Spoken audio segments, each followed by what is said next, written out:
Hello again, Nightmare Society. I'm a bit under the weather this week, so I apologize. I considered skipping this week, but I couldn't bear the thought of leaving you without at least one story. So, here we are with two. A huge thanks goes out to user returning videotapes 2, an awesome username, by the way, and to BappotheMighty, who we've actually heard a story from before. However, this is a different creepy encounter. Also, we received a really encouraging review on Apple Podcasts from a loyal listener and last week's contributor, SpookyHippie. Thanks so much for that, SpookyHippie. Reviews are such a morale booster. Now, on to the story. So get comfy and prepare yourself for another episode of The Nightmare Society.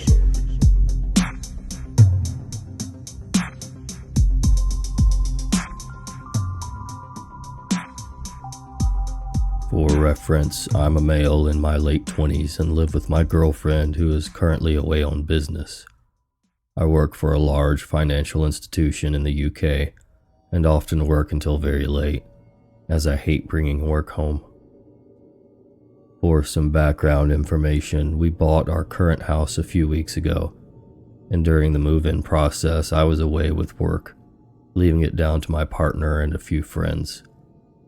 My car has also recently had complete electronics failure, so we were down to using just her car. The house itself is located in a small gated community off of a country road on the outskirts of an upmarket town in the UK. It's surrounded by woodlands, and if you didn't live there or know somebody who does, chances are you wouldn't have heard of it or even knew of its existence. In total, there are 8 houses in the community, and the main gate gives access to the first 6, where my house is located. And then there's a further 2 gates at the top of the road, which lead to 2 very large mansion-style houses. The houses, which haven't got individual gates, are all about 100 feet away from each other and have enclosed rear gardens, and the neighbors are all business types, who are very often in work and keep to themselves. Anyway, about 2 days after leaving for my business trip, I get a call from my girlfriend who seems shaken and tells me that there's a man standing in the garden, and that she cannot see his face, but he's walking around and crouching in the tree line. So concerned, but not 100% convinced, as she does have a vivid imagination, and it's the first time she's been home alone in our new house, I tell her to lock the doors, go to bed, and call the police if she sees him again. I return to our city's train station on Tuesday and agree with my girlfriend that she'll pick me up in her car. Then I'll take it home, as she's scheduled to go to Manchester for a conference. I meet up with her, grab coffee, see her off to her train, and then drive her car back to our house. It's roughly 9 p.m. I park the car on the driveway, head inside, shower, watch some reruns of King of the Hill, then head to bed. Then I get woken up by a light being shown into the bedroom window from downstairs. I get up to investigate, crouching to avoid being seen, and head to the study, right next to our bedroom, open the curtains that cover some French doors that lead to a small balcony. My heart drops when I see that a man has now moved towards the back door and is trying the handle. The house is in an L shape, so although I can see him, he can't see me without moving around from the back door. He stops for a while, begins flashing the light on and off back into the woods before walking calmly back into them. I call the police and make a report.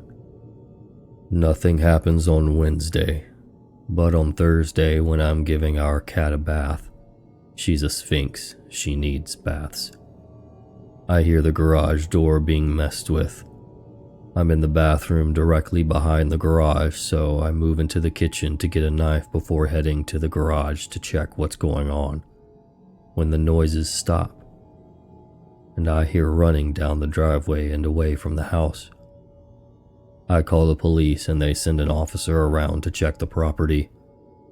All they find is some knife marks and scuffs on the bottom of the garage. On Friday, I get my car delivered from the dealership and decide to work from home. I also park my car in the garage, leaving my girlfriend's on the driveway. At around 11 p.m., I'm in the upstairs study, listening to music and working when I find myself freezing. I thought I was going to stop breathing as I felt someone watching me. And turning to face the French doors, I see a man, nondescript looking, around 35, wearing a coat and gloves, carrying what looked like a torch, standing on my balcony.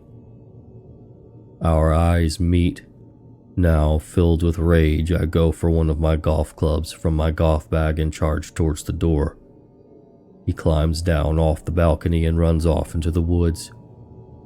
I've never seen this man in my life before, but I'm sure it's the man that's been causing problems recently. It also dawned on me that he would have only seen my girlfriend before, and only seen her car. Maybe he thought she lived alone. I've notified the police and I've bought some more security devices to install on the property, as well as parked my car on the drive with hers. We don't know who he is or why he's doing this, but we're hoping it won't happen again.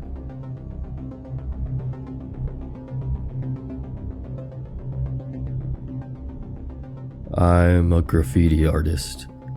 Before you judge me and say I'm a bad person or whatever, hear me out. I work on pieces in my city, Birmingham in the United Kingdom. This happened a few weeks back, in the east side of the city. There's a canal that runs through the city, which is naturally full of tags and graffiti pieces, as it's a pretty quiet spot. But certain parts of it are visible to the public. It isn't easy to get down into the canal, but me and my friend, who's also into graffiti art, stumbled across a hidden ladder in a run-down car park on the back streets of the east side. We climbed down and realized we could walk the whole length of the canals.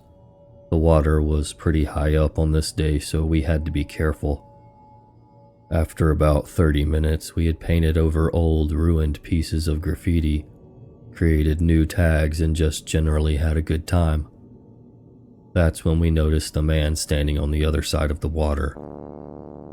At first, we were startled, throwing our cans back into my backpack and getting ready to run, as we thought we were about to get caught.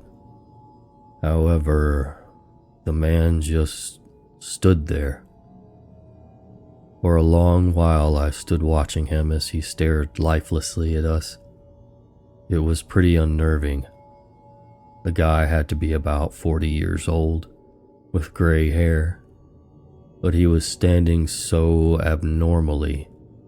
His legs parted evenly, and his arms parted from his body at his sides. He didn't move at all. He just stared. I looked at my friend, Josh, and he looked back at me, by the looks, unnerved. He decided to shout, Hey! Are you all right? At first, I thought this was a bad idea, but I just let it happen to see the man's reaction. Nothing. He just stood there like a mannequin. We were both pretty shaken up, but we just said to walk further along the canal and continue painting. About an hour later, we had pretty much forgotten about the whole thing. We were now down to our last 2 cans of paint, so we were about to call it a day, when I stepped back to see what we had created. Just then, I noticed the same man from before, standing in the middle of the dirty canal, just staring lifelessly at us. I was so surprised to see him that I dropped my can into the canal and turned to face Josh. He noticed the man too. The man took the first step we'd seen him take all day. Towards us. We dropped the cans and sprinted across the path back to the ladder. We pretty much ran all the way back to the city center, where we caught our breath and tried to figure out what the heck we had just experienced.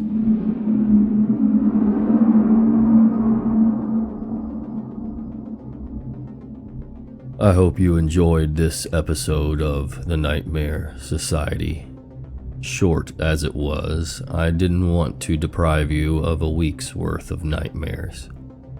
Again, thank you to user Returning Videotapes 2 and user BappotheMighty for sharing their stories with us. If you'd like to share your true horror story, you can email them to me at NightmareSocietyRadio@gmail.com.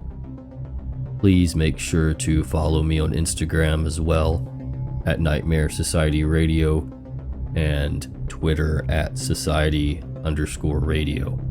And if you enjoyed the podcast, please feel free to leave a review. Thanks so much for listening. Until next time, sweet dreams.